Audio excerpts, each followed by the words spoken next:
Shalom everyone, and welcome back to the Pilgrim Youth channel. My name is Elizabeth Denicio. Today we will continue with our studies focused in the first book of Matthew, in the Brit Hadasha.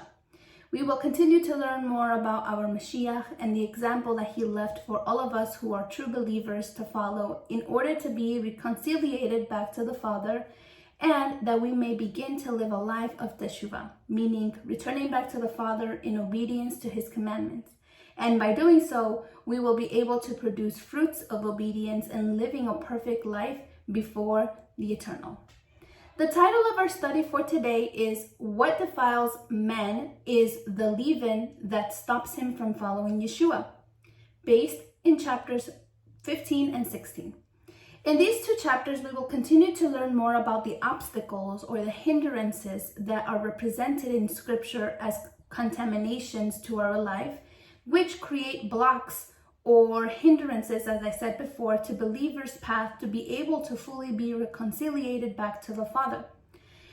In these times of festivities, specifically in Matzot, we remember the lesson about living like matzah, unleavened bread that represent a life free from the original sin and justified by Yeshua. And not only that, but all of those lives that have been transformed by the Word and the Ruach HaKodesh to be able to live in the kingdom that Yeshua brought near to humanity at his first coming.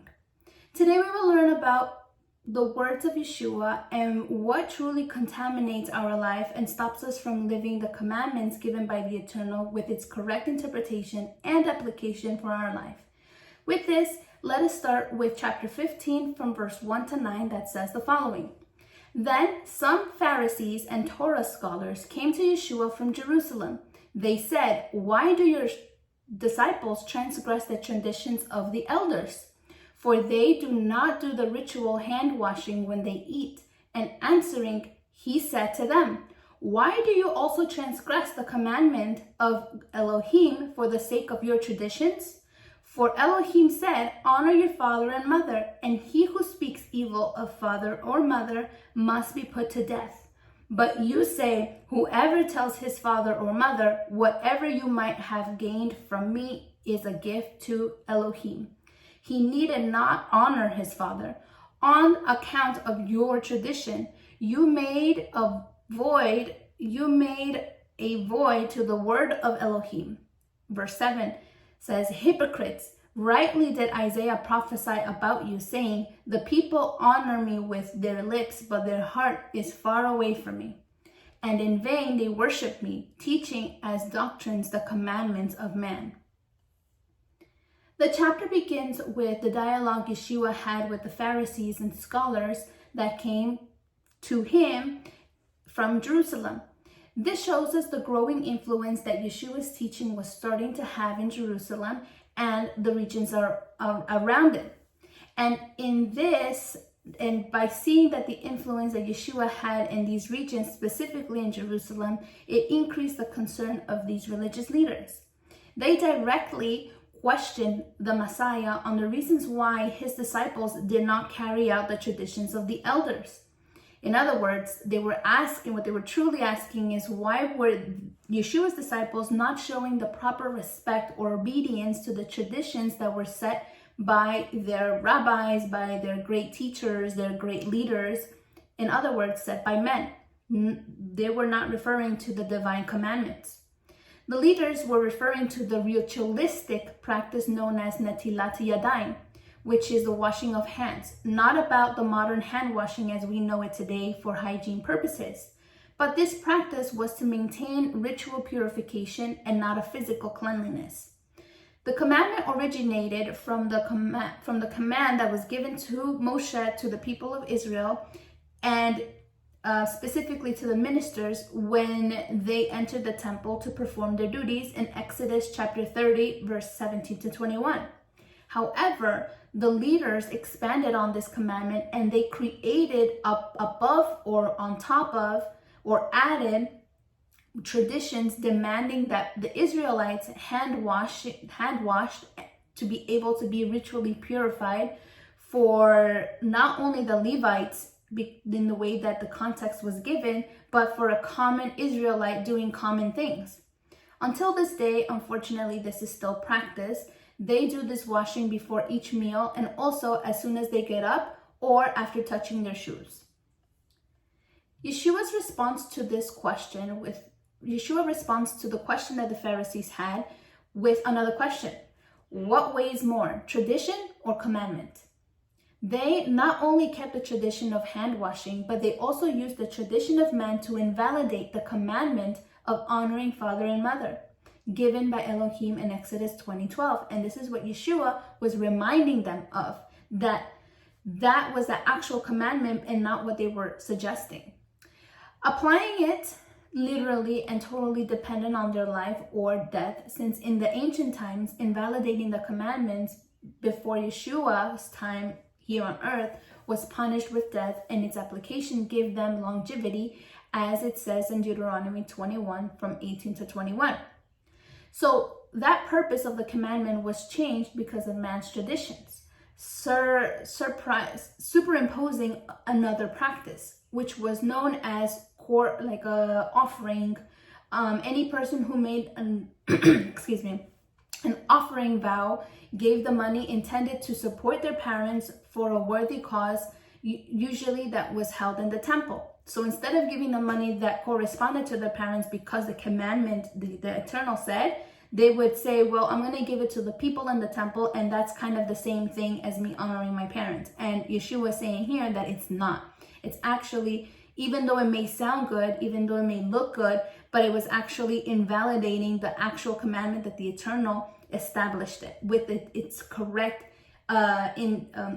application.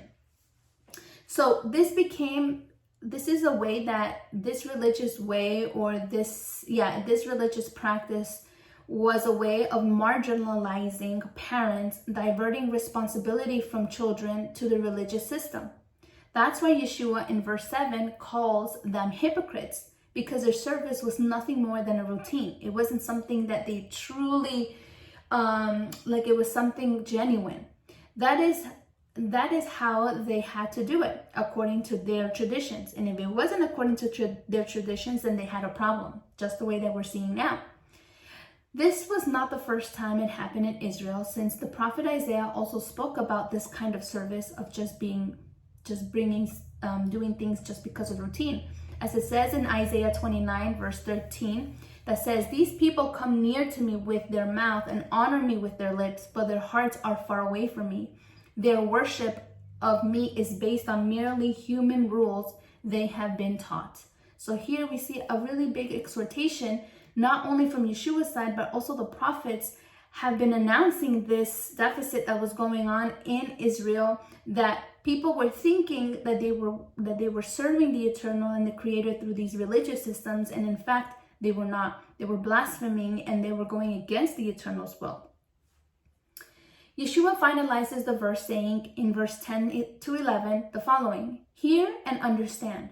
It is not what goes into the mouth that makes the man unholy, but what comes out of the mouth. This makes the man unholy."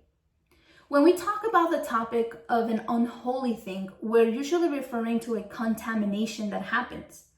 And when we think about a contamination, we usually think about we relate it to the physical aspect, where we are inevitably exposed to in our daily life, these germs and diseases that we are exposed to with people, transportation, animals, etc. If a contamination occurs in the literal form and it is not taken care of, it brings upon death and calamity. For this reason, throughout human history, the important aspect has been considered with great care. We see that there's research, and humanity has truly, they've taken the time to know how to prevent these kind of things. And the outside world takes all the measures necessary to prevent these calamities, these deaths from happening. For example, they develop healthy hygiene to avoid diseases and infections that come as a result of what contaminates us in the physical aspect. However, in this part of scripture, the contamination that Yeshua points out is not about a physical one, but more of a spiritual one.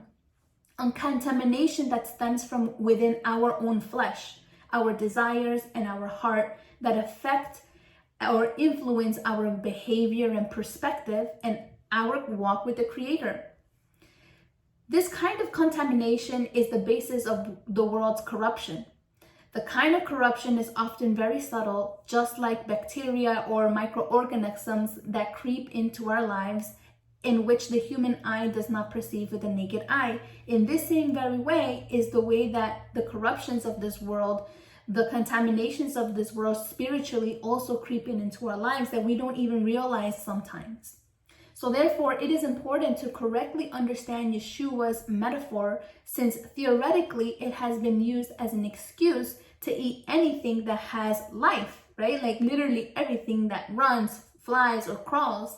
And thus, they're invalidating the kosher commandments found in Leviticus 11, because they say that nothing that goes, because the religious systems say that and nothing that goes into your mouth, whether it be pig, whether it be, I don't know, bats or insects, they're saying that that's not what contaminates the man, but it's the spiritual sense. But we also see in Leviticus 11, like I said, there are some foods that the Eternal restricted and the Eternal allowed for the consumption of humans, and there's some foods that he did not allow. He put limits for what humanity can and cannot do, and we cannot go over those limits, and we cannot erase those limits either.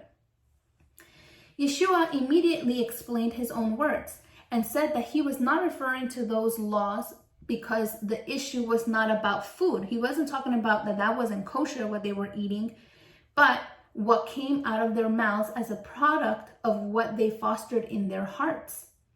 That is the root of all the problems. Not only do we speak of it, but acting upon them lead us to practice actions of evil thoughts, murders, adulteries, fornications, theft, false testimony, slander. All of these things are what truly defiles our being in our soul. But eating without unwashed hands does not defile man, as it would in a literal physical way. Shaul understood this very well and wrote to the Corinthians in chapter 5, verse 7-1, and this is the first letter that he wrote. So 1 Corinthians chapter 5, verse 7 and 8 says the following: "Get rid of the old yeast, so that you may be a new unleavened batch, as you really are. For Yeshua, our Passover or Pesach lamb, has been sacrificed. Therefore, let us keep the festival, not with the old leavened bread with malice and wickedness, but the unleavened bread of sincerity and truth." So here, Shaul makes the same comparison that Yeshua used in this chapter about the metaphor of a bread that has yeast, which represents a life that has sin that feeds the ego, and he compares it with an unleavened bread that in Hebrew it's known as matzah, or in plural matzot, which means a life without this original sin, because we have been justified through Yeshua. Yes, we do make mistakes, but we are working towards the celestial dwellings, where we understand that we cannot come in as these breads that have yeast in it, all fluffed up, but we have to be humble and we have to deny ourselves. And we're going to see more of this aspect throughout the entire video today. From verse 21 to 28, we learn about the interaction that Yeshua had with a Canaanite woman. Scripture does not name her, but we know she was a woman of Canaanite origin. In other words, she was a woman from the nations. She was not an Israelite. And until that moment, the Messiah had come first to those of Israel known as the lost sheep. Yeshua's behavior in these verses and words to this woman may come off as elitist and even unjust and a little bit mean. But we must remember that Yeshua came first to the lost sheep of Israel to bring them the message of the good news. However, not only that, but the reason why he had to do it that way is because Yeshua was also fulfilling prophecies that was saying that he would do this. then the same message was going to be, then after he would finish his work, he would take this same message to all of the people in the nations through his disciples. But we see that he started it already. He had compassion, but we'll see why. And even though this woman's origins were from the nations, her persistence and her attitude tells us a lot about her own identity and how she demonstrated more initiative and faith when she begged Yeshua to heal her daughter. Although to many, Yeshua's expression in verse 26 that says, "It is not right to take the children's bread and toss it to the dogs," despite it may seem its hard words of Mashiach, the woman did not allow her emotions to be a barrier to receive the promise. She was humble and she was being tested by the Eternal through Yeshua, and she persevered. She held fast and in the belief that Yeshua was the one who was the only salvation of her situation and that she would receive life. So with this, then we see that Yeshua acknowledges this in verse 28 that says, "Woman, you have great faith. Your request is granted," and her daughter was healed at that moment. Despite her being from the nations, as I previously said, she received the Eternal's mercy and favor to heal her daughter. She demonstrated faith in Yeshua, and her faith was counted as justice. This is a great lesson that we can learn for us today. That although Mashiach came to give the good news about the kingdom first to the lost sheep of Israel, the opportunity was and is given to us who are not from the literal descendants of Israel. Yeshua is the door and the mediator to that opportunity, but we must also show the Eternal that we truly want it, and that we will do anything and leave anything to be reconciled back to him and enter into his kingdom. Once again, it's not the kingdom of a world or a literal place or a literal land where we're all going to go. But no, the kingdom is within the teachings of Yeshua to live a pure life in the instruction that the Eternal had left in the first place in the Torah. And another interesting thing that we learn from this is that this woman who was not an Israelite, and to say it that way, that did not grow up with this, or the promise was not directly given to her in a way like the people in Israel did, she was hungry for the word of Elohim and she was thirsty for his justice. So we see that she was given this promise of eternity, and that's why Yeshua told us in Matthew 5 that only those who thirst, only those who plead, only those who make peace are the ones who are going to be truly blessed. Because in this instance, this woman showed all of those attributes, showed humility, showed perseverance to wanting to fight for that promise that was given through Yeshua. And not only to this, because we also know and we learned in Matthew 7 that Yeshua taught us to avoid giving the word to just anyone, right? Giving the pearls, meaning the word of Elohim, to dogs and pigs, which represent people who do not care about it and will trample all over it. So this is something that Yeshua in himself also practiced, but he also saw what was inside of this woman's heart and decided to give her a chance, decided to give her an opportunity of this promise, and she persevered. So if she could do it, then we can also do it too. Okay, and then from verse 29 to 31, Yeshua continues to fulfill the prophecy spoken by the prophets of healing and bringing relief to all types of illnesses and conditions. For example, it says in verse 30, great crowds came to him, bringing the lame, the blind, the crippled, the mute, and many others, and laid them at his feet, and he healed them. Yeshua, of course, did not do this because he had a human interest or he wanted something from them or even recognition, as many people do today. But quite the opposite. After each miracle that Yeshua performed or that he did not ask for anything in return. And the only thing that he did ask of them was that they should never go back to that place ever again, and that they should do teshuvah, repentance, to go and find the Father where there is life. And And furthermore, he did not exalt himself by saying, yes, I have all these miracles, I'm the one. No, he always serviced his fellow human, his brothers and sisters with all the disposition, and also he, in a humble way, he gave us an example of servitude. So the Father was the one who gave him the authority and the ability to do all of those miracles, exalting him among the creation. So it was the Father who honored Yeshua and not himself. And that's what we can learn as well. That if we want to truly be, we have to learn to really, really be servants of our brethren and do it without anything in exchange, not doing anything with interest. Because Yeshua gave us example. From verse 32 to 39, the chapter ends with the Messiah for the second time confirming the message of the good news, proclaiming it among those who were sick, either physically or spiritually. Yeshua saw that many people had stayed for 3 days, and taking into account their needs of eating and drinking and for their own safety, Yeshua decided to feed everyone. But this miracle, known as the feeding of the 4,000, holds a deeper meaning, since we already saw another feeding of 5,000. But the number 4 that is represented in the 4,000 represents the 4 cardinal points of all the earth: north, west, north, east, south, and west.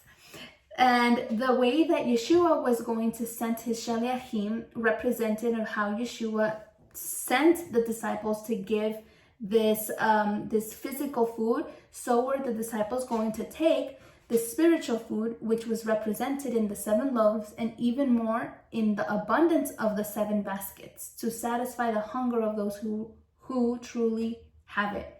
So this was just a representation of what the disciples were going to do when Yeshua was going to leave this earth, or even before.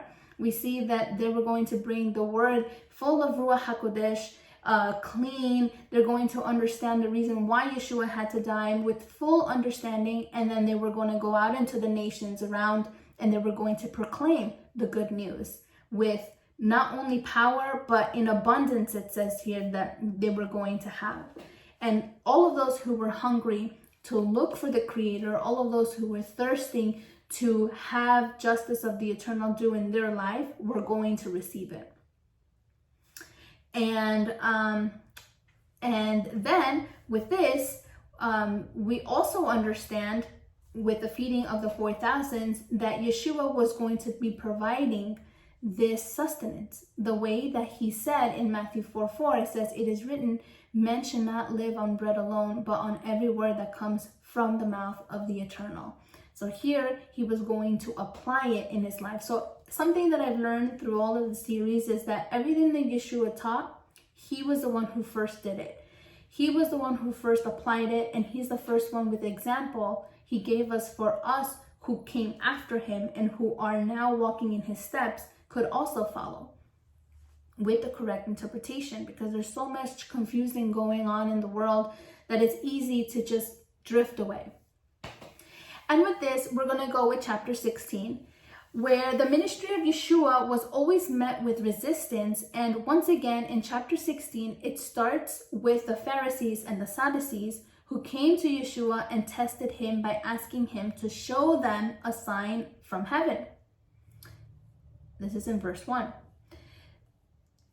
These groups of religious leaders were descendants of Zadok, and both the Pharisees and the Sadducees were opposed to each other. But it's very interesting that when it came to be against or unite their forces to be against, or they would unite their forces together, they would come together to be able to go against Yeshua. That is where we see their unity, in something that they didn't come together because they wanted to learn or they wanted to edify their life, but they came together with evil intentions to find reasons to penalize and judge and tempt Yeshua. So they demanded a sign from heaven, and an astronomical sign that could prove that Yeshua was truly, in fact, the chosen and sent from the eternal. If we're technically speaking, if Yeshua did provide, or the Eternal provided, a technical sign that was already given in heaven that fulfilled the prophecy, the prophecy. And this happened at Yeshua's birth. But we see in the first chapter, I believe it's in chapter 2, where we saw that even King Herod, nobody were ready for it. Nobody understood it. Only the wise men that came from the east were the ones who saw it and came to look for the Mashiach. So with this testimony, Yeshua knew that they were not ready. Yeshua, from the beginning of his ministry, continued to give them testimony that he was the chosen one of the Eternal. And the way that he did that was that he continued to fulfill the prophecies with miracles, deliverances, and healing that the word said that the Mashiach was going to come do. Yeshua knew that in their hearts of these religious leaders were hard. They were not willing to hear or accept the truth, no matter if they saw it with their own eyes. If they saw these literal signs with their own eyes, they were not going to accept it. It wasn't the fact that they wanted to see it. It's just that their heart was hardened. They did not want to listen. And that's the reason why Yeshua did not show them anything and answered in verse 4. A wicked and adulterous generation looks for a sign, but none will be given it except the sign of Jonah. Yeshua then left them and went away. The sign of Jonah alludes to Yeshua's death and resurrection, because Jonah was inside of the fish or the whale for 3 days and 3 nights, and so was Yeshua going to be underground for 3 days and 3 nights as well. And then, as Jonah came out of the belly, it was a type of resurrection. He was given back to the earth so he can continue to live, and so was Yeshua.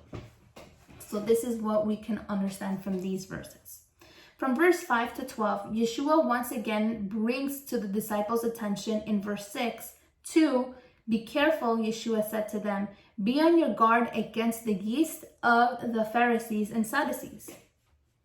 So the disciples must have been accustomed, we would think, right, that the disciples might have been already accustomed to the metaphorical way that Yeshua used in his language to teach them. But no, they immediately, after hearing this, took it in a literal way due to the circumstances of that they didn't buy bread. This also denotes their lack of conviction, since previously the Messiah had fed all of the multitude, not just 1, but 2 times. Yeshua saw their spiritual immaturity and explained what was the meaning of the yeast.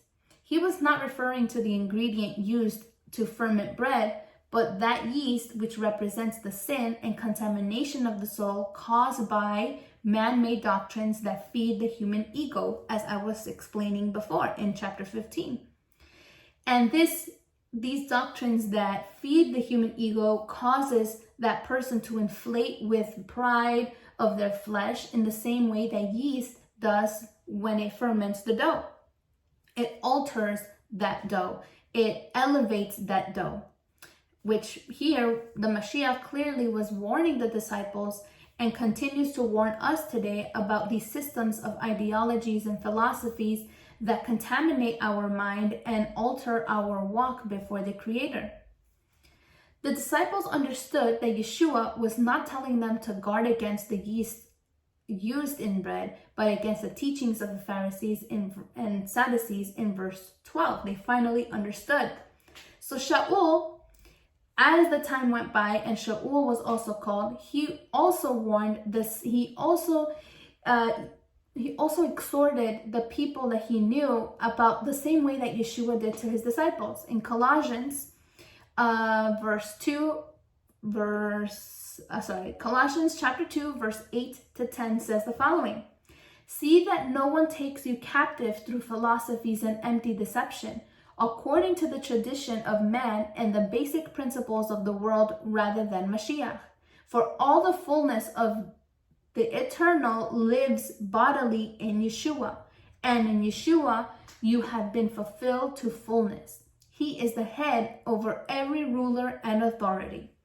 So here we see that if we submit to these teachings of men, that pump us up, that makes us feel like we're somebody, and even more that we don't need the Creator, that we have to avoid it.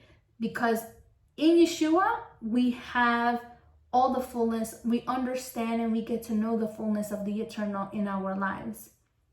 And He is the head of all of us. So that's what we can learn in that portion, or what I learned in that portion. From verse 13 to 20, the text tells us about Peter's confession. Yeshua asked a very important question to His disciples to see if they actually knew who they believed in and why they were following Him in the first place. In verse 15, Yeshua asked them, "Who do you say I am?" Simon Peter answered, "You are the Messiah, the Son of the living Elohim." Yeshua replied, "Blessed are you, Simon, son of Jonah, for this was not revealed to you by flesh and blood, but by my Father in heaven. And I tell you that you are Peter, and on this rock I will build my," it says here, church, we're going to talk about this, a congregation, "and the gates of the Hades will not overcome it. I will give you the keys of the kingdom of heaven. Whatever you bind on earth will be bound in heaven, and whatever you loose on the earth will be loose in heaven." Then He ordered His disciples not to tell anyone that He was the Mashiach. The Eternal revealed to Peter the greatest truth that he could know.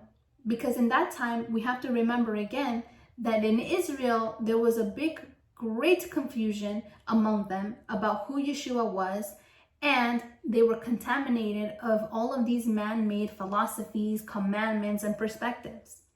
That's why people would say that Yeshua may have been John the Baptist, Elijah, Jeremiah, or some other prophet. But Peter, through revelation of Elohim, was able to identify the true Messiah, Son of Elohim, as it says in verse 16 to 17, as we already read it, that He is the Son of the living Elohim. And Yeshua confirms that that revelation was not from Himself, or because He was smart, or because He was so good at prophecy, but it was because the Eternal chose Him to give Him that revelation. The Messiah seeing that Peter received this revelation, He gave him another one. He gave another revelation to His disciples in verse 18 to 20. An interesting message that says the message about keys and kingdoms, and that He was going to be the rock. But here the rock represents the Messiah, the base where Peter would build upon. It is not referring to a church, as it says in the verse, or a literal temple, as it is currently known, a physical place where people attend and attribute to themselves being the founders of the church in the religious world. For example, Catholics, Judaism, evangelicals, and Christianity. It is not referring to any of them, but Yeshua was talking about a congregation. In Hebrew, or in the Strong's Concordance, we can find it as H6951 with the name Kahal, which means assembly, company, concurrence, congregation, group, lineage, party, people, multitude, town, meetings, gathering, and troop. This form of assembly had existed since Israel left Egypt to Mount Sinai. They were already a congregation. What the Messiah does is that He renewed it with a new structure He was the foundation, that rock. That this new congregation per se, with the same people, Israel, and those who later on were going to be added into, were going to be started off with the disciples, because again, they were His disciples and they were going to give the message. This new congregation was going to be composed of the Israelites who believed in Yeshua, and later in the introduction, or in the inclusion, of the Gentiles who also believed in Mashiach and the Torah. And this is where we see, and that these two groups came together as one, and that Yeshua is the head and the foundational rock. Yeshua was not saying that Peter would be the head leader or even the foundation of a new church or temple, as it is preached in Catholicism. And that's the reason why it gave head to what we see the papacy. But Peter was going to be part of a new council that was established by Mashiach to organize, or in other words, given the keys to the kingdom, as it says here in the verse. In other words, that Peter was going to be given the word of Elohim with the correct interpretation to continue to spread the good news with power and the Ruach HaKodesh along with the other disciples. Once Yeshua's true identity of being the Messiah was revealed, he asked them not to divulge it, perhaps for different reasons, such as it was probably too early to make such a revelation, since even when he revealed it, the leaders even when he did mention it, or he did tell the leaders or these people that were asking who he really was, they would blaspheme against him, giving rise to riots and his own death, which was written in the prophecy, but it was not yet the time. In addition, Yeshua's wish not to be revealed yet was aligned with the prophecy, as it says in Isaiah 4:2. He will not cry out or raise his voice or make his voice heard in the streets. This gives it alludes to Yeshua being humble, to Yeshua being not quiet about it, but that he wasn't divulging, saying, yes, I'm the Mashiach, I am the one, and making himself prideful. No, he lived to serve the people, and he came, and that's the reason why it threw so many people off in Israel, because they thought that he was going to come with that attitude of being better than all the rest, or showing that he has something special than the rest don't.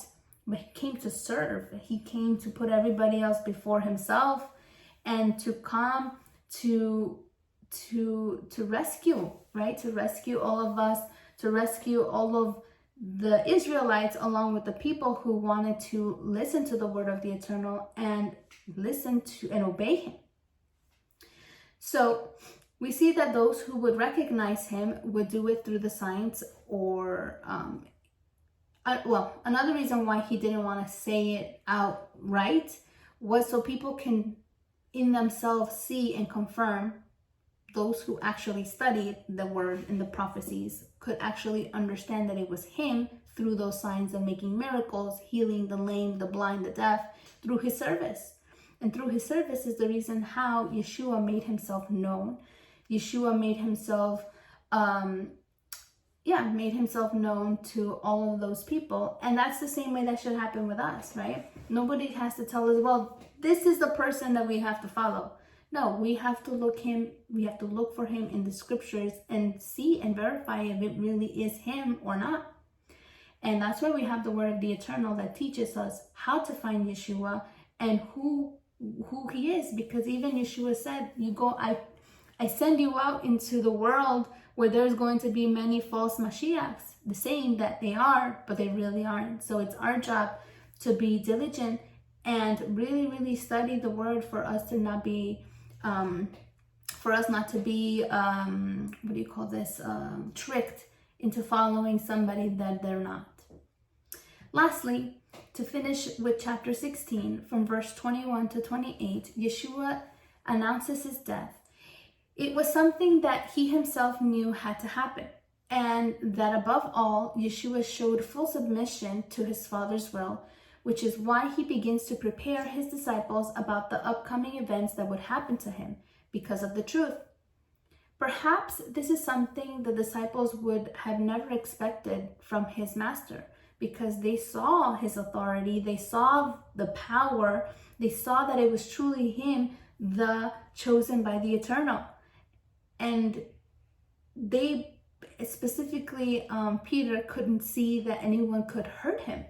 And that's why we see in Peter's reaction to Yeshua's news that he impulsively tells him, no, never, Lord, he said, this shall never happen to you. In the previous verses, we saw that Peter was the one who received revelation from the Father, and he knew who Yeshua really was. Of course, it implied that Yeshua had given his life to pay in his sacrifice and his death, that he was going to pay the price of sin, which is death, for the souls in this world. But once again, we see Peter's lack of understanding of the prophecy. Peter responded based on his flesh and feelings and did not want to accept the fact that Yeshua was going to give himself as a sacrifice. That is how he was being moved by the enemy as a stumbling block to Yeshua. Peter, with his words and good intentions, was attempting to place an obstacle to the fulfillment of the Father's will. This attitude may seem the most natural because Cephas, or Peter, was very close to Yeshua, and Peter wanted to avoid his master's suffering. The problem was not only his flesh, but also his way of thinking about the ego and his earthly desires. For they in that time thought that Yeshua, the Messiah, was going to come and establish a literal kingdom. And I don't remember what part of scripture, but I remember that between the disciples, they were deciding who was going to be the great and who was going to be the least in the kingdom. And it could have been this motivation for Peter not wanting Yeshua to sacrifice himself was because that was going to go away. So Yeshua replied to Peter's apparent good intention with a stern exhortation regarding not wanting Yeshua's sacrifice to be fulfilled. And he tells him in verse 23, "Get behind me, Satan. You are a stumbling block to me. You do not have in mind the concerns of Elohim, but merely human concerns." With this, we learn that even though we may have the best intentions, it doesn't count before the eternal if they are based on an earthly desire.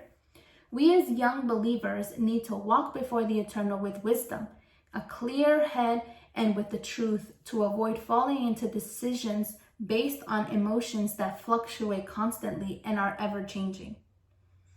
After Yeshua rebukes Peter, so he may realize what he was truly asking him to do, he tells them, "Then Yeshua said to his disciple, whoever wants to be my disciple must deny themselves and take up their cross and follow me. For whoever wants to save their life will lose it, but whoever loses their life loses their life for me will find it. What good will it be for someone to gain the whole world yet forfeit their soul? Or can anyone give in exchange for their soul? For the Son of the Eternal, the Son of Man, is going to come in his Father's glory with his angels, and then he will reward each person according to what they have done." Finally, in this teaching, Yeshua is not literally asking his disciples to take a tree trunk and take it with them wherever they go. It is another metaphor to express and to prepare his disciples of the adversities and challenges they were about to face in a literal sense, because they were going to live the truth and they were going to speak the truth. Just the same way all of the prophets and patriarchs lived in difficult lives and situations because they were teaching and living the truth. That's the same way that he was exhorting them. The disciples' calling was one that not only required them to deny themselves of their personal life, but to bear the reproach and rejection of the world as well. Yeshua reassures them also that if they continue to give their life to Elohim's cause, they would also be rewarded in the second coming of Yeshua. And although we do not face the same types of adversities as the disciples experienced today in our age, this is also a calling for us to live a life of consecration and obedience to Elohim. Even though that may seem crazy and irrational to those who see us in the world, we must move forward in our calling without fear and learning how to deny ourselves day by day to allow the Eternal's will and light to shine through us, of us living in the nations. And to conclude, I'm going to read Revelations 3:21 that says the following: "To the one who overcomes, I will grant the right to sit with me in my throne, just as I myself overcame and sat down with my Father on his throne." Our will or our hope is that we may also be able to overcome the flesh of this world, the obstacles of this world, the way that Yeshua did, so we can also be sitting at the side of the Father. May the Eternal bless everyone. Thank you so much for your attention. And if the Eternal permits more life, we shall see you in another video. Shalom.